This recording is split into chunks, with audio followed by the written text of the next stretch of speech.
Before I discovered simplified living and living more minimally, I was a shopaholic. I used to shop out of boredom. I would impulse buy left, right, and center. There was like no limit to my self-control. I didn't ever really think things through, and I spent all my money on impulse buys for the most part, and really just ended up with a cluttered home and more stress. So today I want to talk to you about how you can stop impulse buying. There are some things that you can do, and I've noticed, guys, the more I have been on this journey, the longer I've been down this road, the more I realize that so much of this stuff is mental.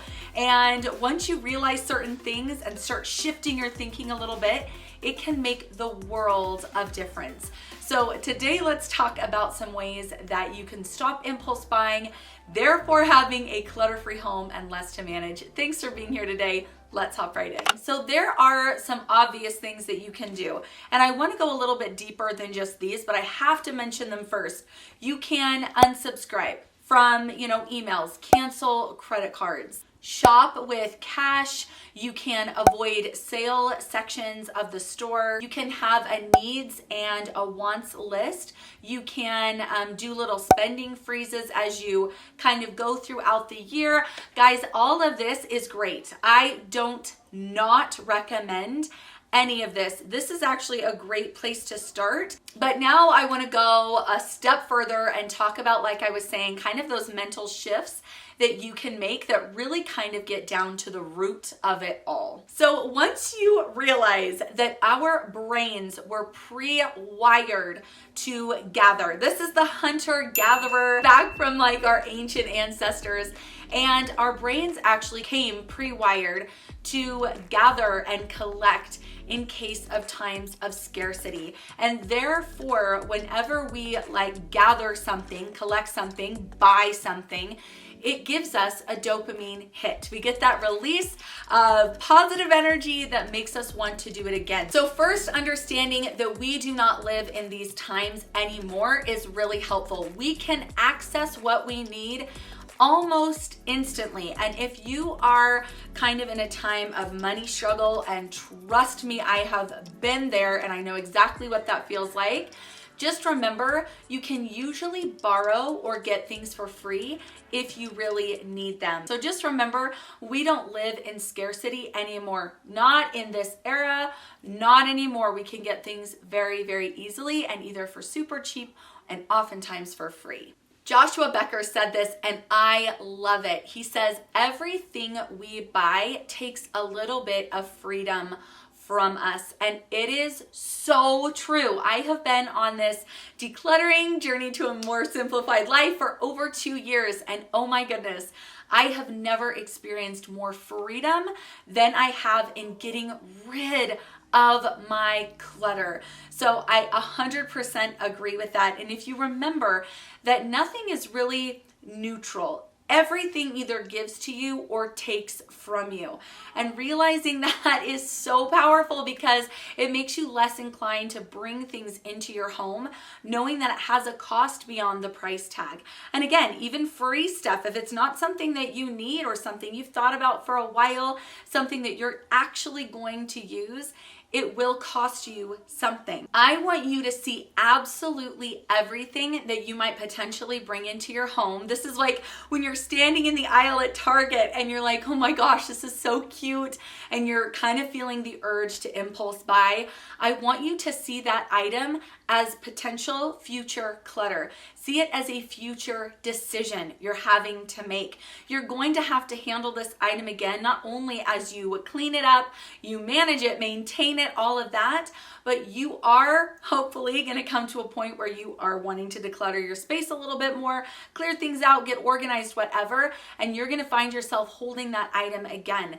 This is a future decision, so you have to be really, really careful and see things as a future decision. It's not just, I'm going to bring it home now, it's going to be so cute, the end.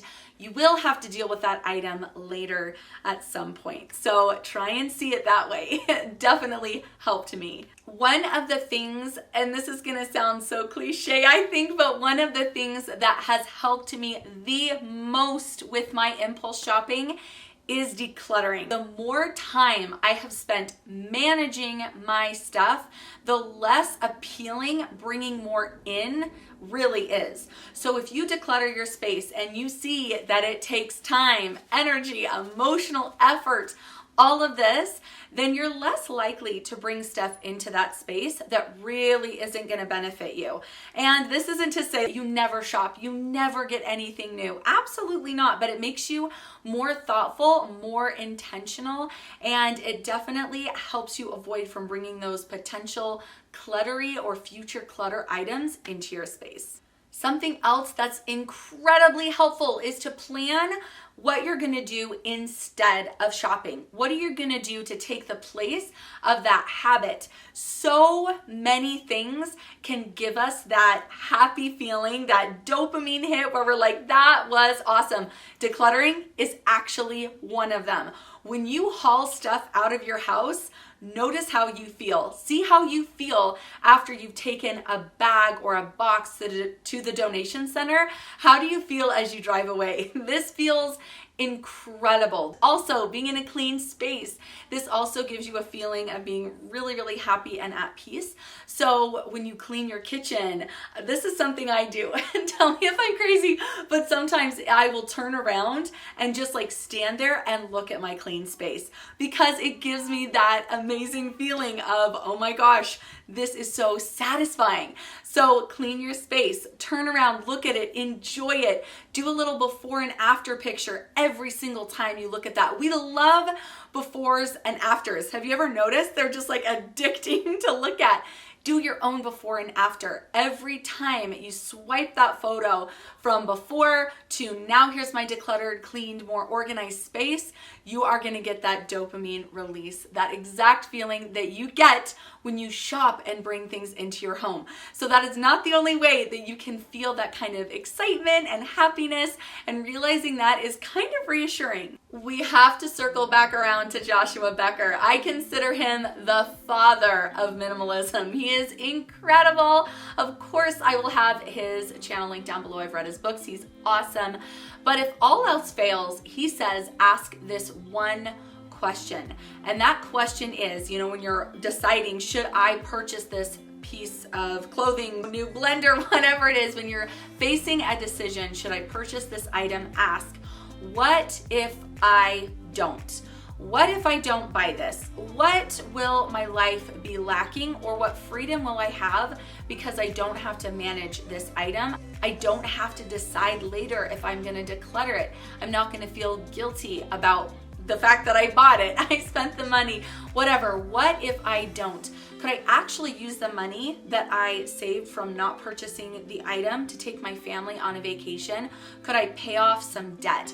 There are so many things we can do and have if we don't. So stop yourself there. Thank you so much for being here today, guys. I hope this video was helpful, and I will see you soon. Bye.